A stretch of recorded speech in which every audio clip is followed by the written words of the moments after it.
prazer mesmo retornar aqui ao Uberaba depois de mais de uma década.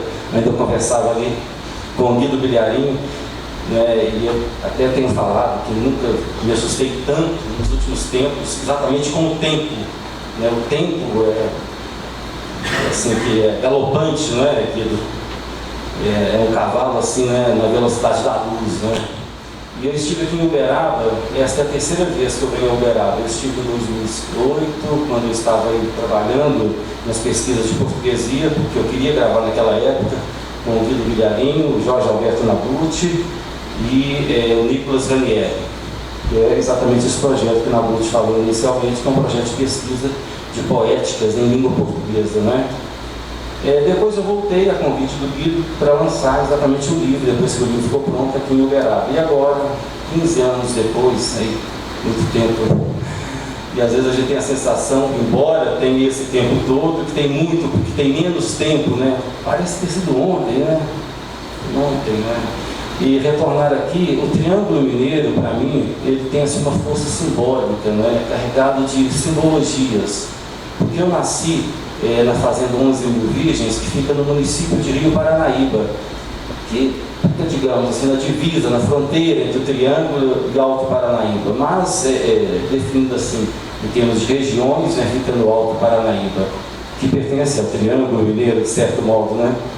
Se houvesse o estado do Triângulo, seria Triângulo, né, Guido? E a propósito disso, numa época, o Guido até me disse, você tem que colocar que você é um poeta triangulino. Mas enfim, e aí eu reencontrei o ano passado, né, através do Eduardo Veras, o Jorge Nabucci e o Guido Bilharinho, porque em conversa com o Veras, que foi da banca de defesa de doutorado da Bianca, que era minha esposa, e aí o Veras, que eu já sabia, que era professor aqui da UFTM, então eu comentei com ele sobre o Nabucci e o Guido, e ele falou, são meus amigos, então foi incrível aquele reencontro. E agora retornar aqui é uma alegria muito grande, exatamente para falar um pouco e de lançar esse livro, que é Estrela Chorou Rosas, né?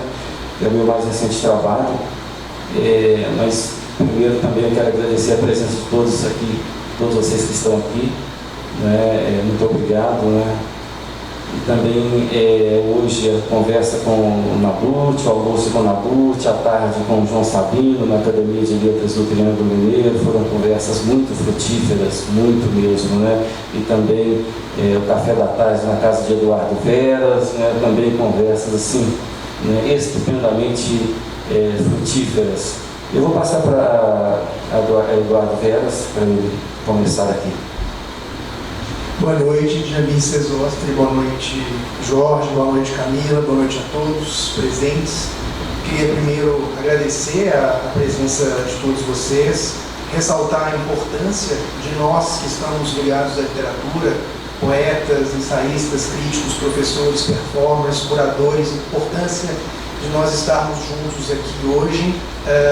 Esse espaço tem sido um espaço generoso para com as artes de um modo geral em Uberaba, e é importante que nós, escritores, nós ligados de alguma maneira à literatura, também ocupemos esse espaço, né, Jorge? Então, é muito bom para mim, é uma alegria enorme ver todos vocês aqui e receber principalmente o poeta Jamil Sesostre, que é um poeta diferente de tudo aquilo que a gente tem visto hoje na poesia brasileira contemporânea, por diversos motivos sobre os quais eu, a Camila e o próprio Jamil vamos falar aqui ao longo desta noite.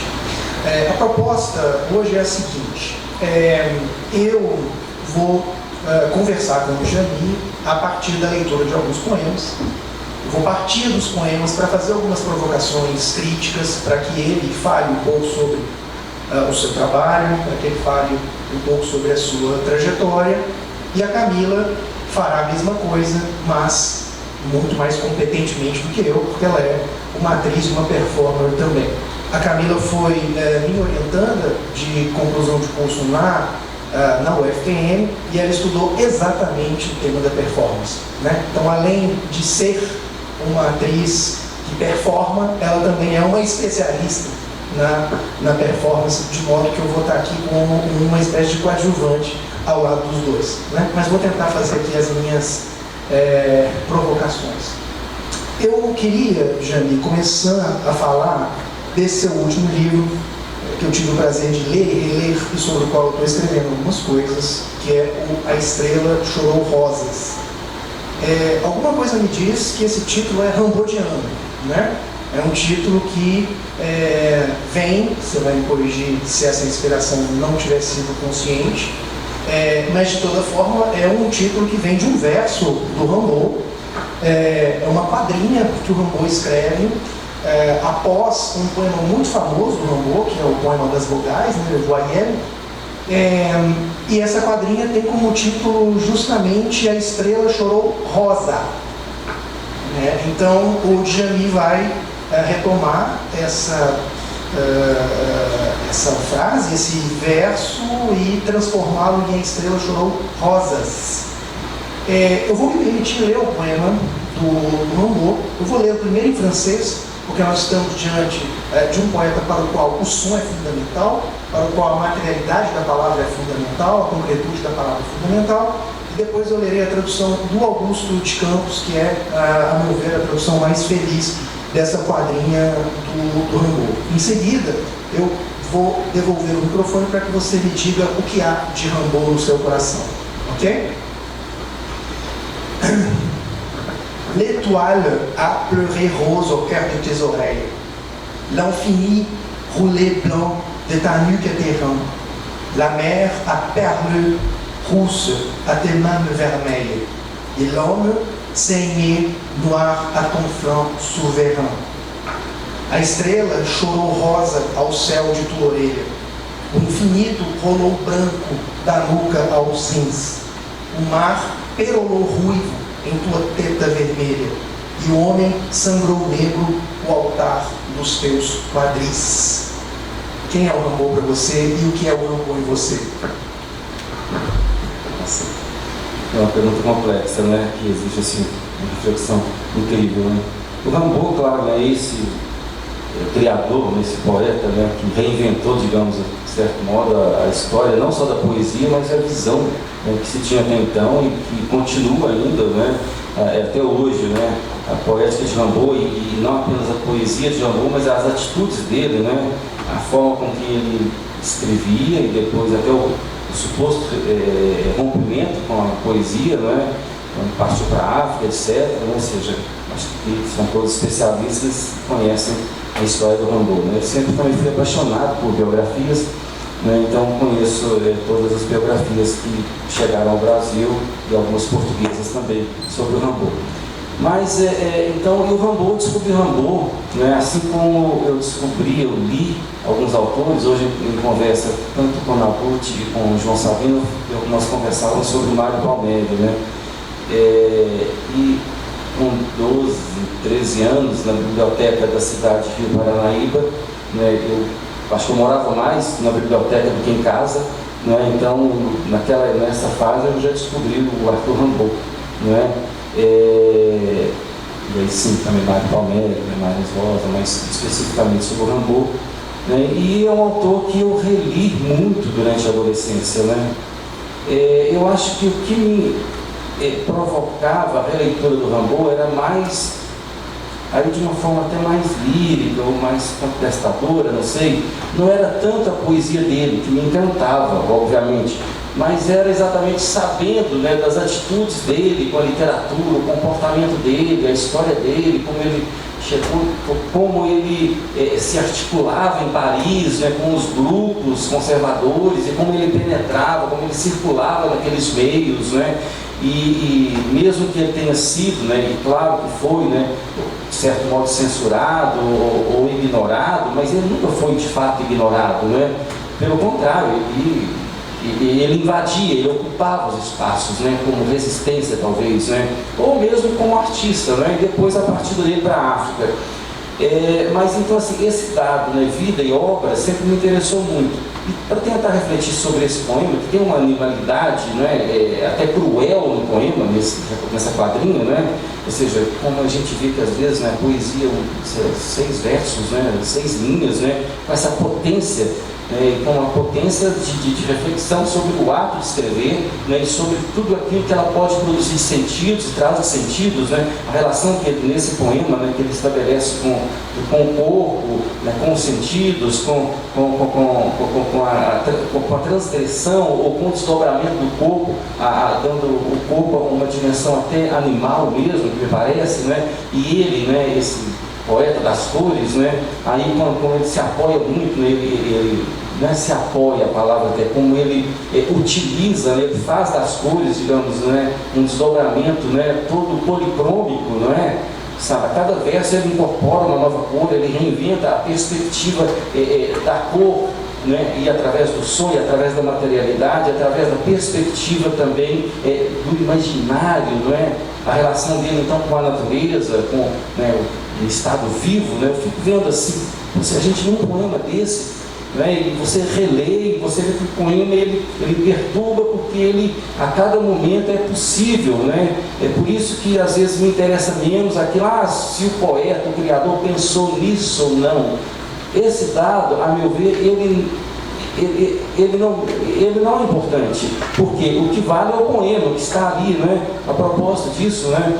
Tem uma cena do Rimbaud com a mãe dele, que ela completamente assim, aturdida, perturbada, né?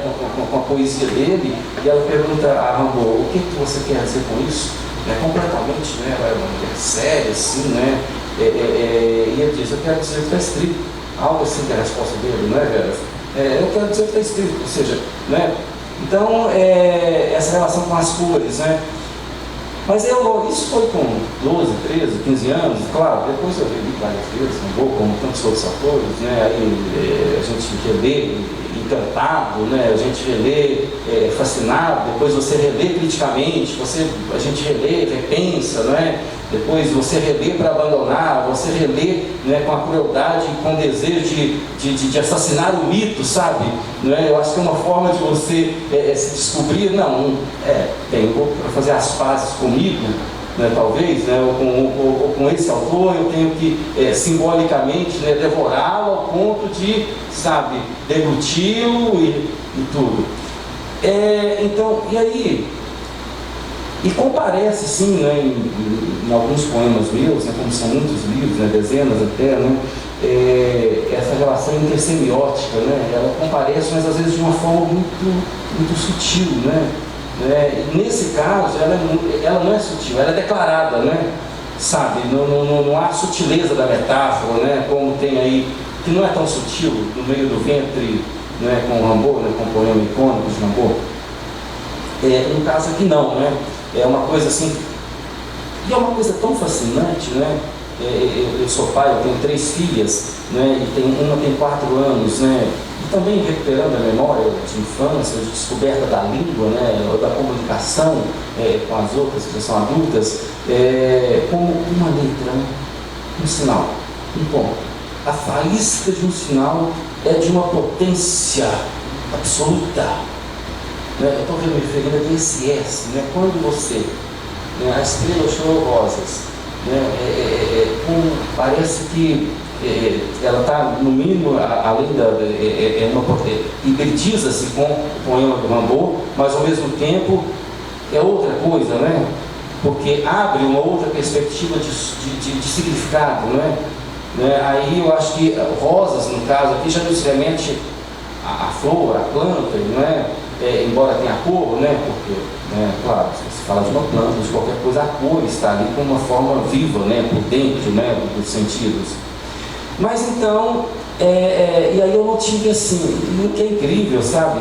Guido Bilharinho aqui, décadas depois, né, assim, depois de tantos livros, aí eu publico um livro com esse nome, A Estrela Chorou Rosas, né, eu que sempre fui assim, eu sempre desesperadamente, eu estou fugindo, né, da sombra de quem que seja, sabe, mas assim, mas de uma forma muito lúdica também. Eu acho que o ludismo, eu acho que foi assim, de uma forma muito natural, muito espontânea, que eu cheguei, como também, o que me ocorre também, Vera, é que às vezes algumas leituras, né, elas ficam, né, ou algumas criações, elas ficam tão líquidas, né, eu acho que elas ficam líquidas mesmo, né, elas passam a habitar a corrente sanguínea, né, do coração, como você disse, do pensamento, do nosso corpo, né? Nós somos corpo, né? Somos biologia, né? E depois, de repente, elas renascem, e elas chegam de uma forma que parece intuitiva, mas a intuição ela é absolutamente conceitual, né? Ela tem a sua dimensão de conceito também. Então, esse livro, né, tem uma história assim, que eu acho, porque eu publiquei em 2018 um livro pela editora Patuá, e depois publiquei por outras editoras, e então o Eduardo Lacerda, o editor, me convidou para escrever, perguntar, me volta, eu queria publicar você de novo, e aí eu estava lá, né, a gente fica tempos, né, com o processo de criação e tudo. E aí veio essa Estrela Chororosa. Eu não sei se eu respondi exatamente a sua pergunta, estou fazendo aqui variações, né, mas vamos seguir. Não respondeu sim. A impressão que eu tenho da sua relação com o Rambo passa, não só por tudo isso que você disse, mas também porque a poesia penetra, invade o corpo e a vida do Rambo, né? E você é a poesia ambulante, né? Eu sempre tive essa sensação do quanto, lendo o seu trabalho, assistindo as suas performances, e agora mesmo isso ficou provado, você é um poeta cuja obra pula para fora do livro, né? A obra ela ganha uma materialidade para além desse objeto, e essa materialidade se confunde com o seu próprio corpo, com a sua própria existência, com a maneira como você vive.